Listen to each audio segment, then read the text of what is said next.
Good morning, everybody. Mike Vacchi, Princetontrader.com, here with your Friday morning pre-market webcast. Okay, so we've got jobs coming up at 8:30. What we've seen in the overnight is we've seen a move up to test the 47.48 area, just shy of the daily mid-band, and it's retraced back now and continues to settle in the area of the low 30s.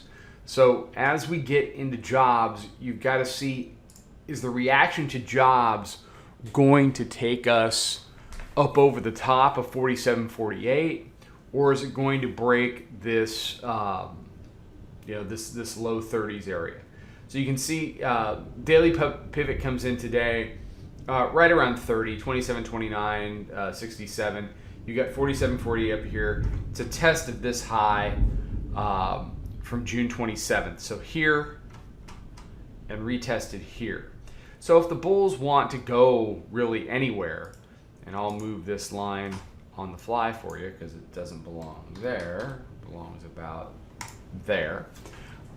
They've got to get here, up over the top of the daily mid-band, establish that as support, and then, you can get a move higher. Is that going to happen on the Friday of a holiday week that's been kind of weird tape-wise anyway? I mean, it's possible, but it seems unlikely. What I'm more interested in is this move to the weekly pivot and the hourly midband that held yesterday at 25 after the matching lows at 17 that sent it. This was a good opportunity for the bears to take it down. They ran into matching lows at 17, and the bulls really never looked back. Is 24 going to hold on any negative reaction to jobs? So right now I'm flat. We had a good day yesterday. We had a good overnight. I'm flat. It's most likely I'm flat into the jobs report. And the way we trade jobs is pretty simple.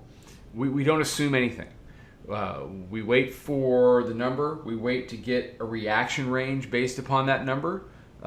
There's an upside of the range, there's a downside of the range, and then one of a few things is going to happen. We're going to make lower highs relative to the top of the range, and that'll turn into a short setup. We make higher lows relative to the bottom of the range. That turns into a long setup. We break out, we break down. And that's, trade the reaction. Don't anticipate, and don't trade the actual number. Let the market react, and then you react to that, because in that reaction, you will learn where risk is. And if you don't know where risk is, you shouldn't be trading. Okay? All right. Everybody have a fantastic day.